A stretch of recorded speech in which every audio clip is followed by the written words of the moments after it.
with the big story of the day. In the lead up to the very crucial set of assembly bypolls in Uttar Pradesh, the rivalry between Yogi Adityanath, the chief minister, and his predecessor has reached a point of no return. The provocation appears to be the long-running, bulldozer-powered and encounter-laced crackdown on the mafia by the Yogi government. To this, Akhilesh Yadav has increasingly resorted to targeting Yogi Adityanath over his status as the Mahant of the famous Gorakhnath Mutt.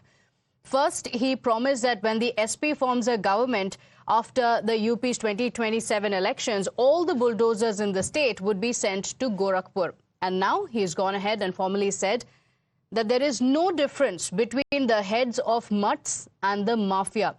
As you're about to see, Akhilesh's remarks aren't restricted to any one mutt or any one opponent. Listen in. नहीं, अगर आप dictionary उठा के देख लो भाई dictionary तो आपको भी उठा के देखनी पड़ेगी। और ये सूची, ये जो जानकारी आप मुझसे ले रहे हैं, जो मुझसे कह रहे हैं, सरकार ने खुद जारी किए हैं, कई अखबारों ने खुद जारी किए हैं वो नाम, वो नंबर्स। तो जो हमारे साथी यहाँ पूछ रहे थे, बताओ उसमें पीडीए परिवार के लोगों के 60 से लेकर 70% लोगों का एनकाउंटर हुआ है कि नहीं हुआ है?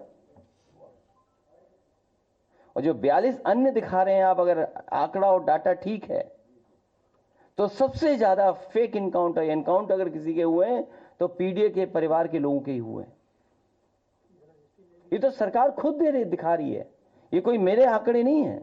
और फिर जो सवाल हमसे पूछ रहे हैं, क्या कोई कॉन्स्टिट्यूशनल बॉडी का या कोई चीफ मिनिस्टर 16 नामों की सूची गई हो, केवल 2 नाम पढ़े गए हों जो मौके में नहीं थे, सीसीटीवी कैमरे में नहीं थे? वो क्यों? ये वो लोग हैं जो हारे हुए लोग हैं। और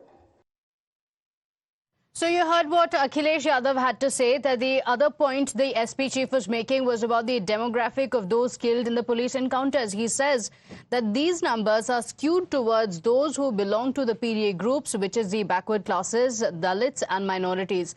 Not only does the BJP not concur, but it has also viewed this comparison between the mafia gangsters and temple priests as an all-out assault on the Hindu faith and Sanatan Dharma. Listen in.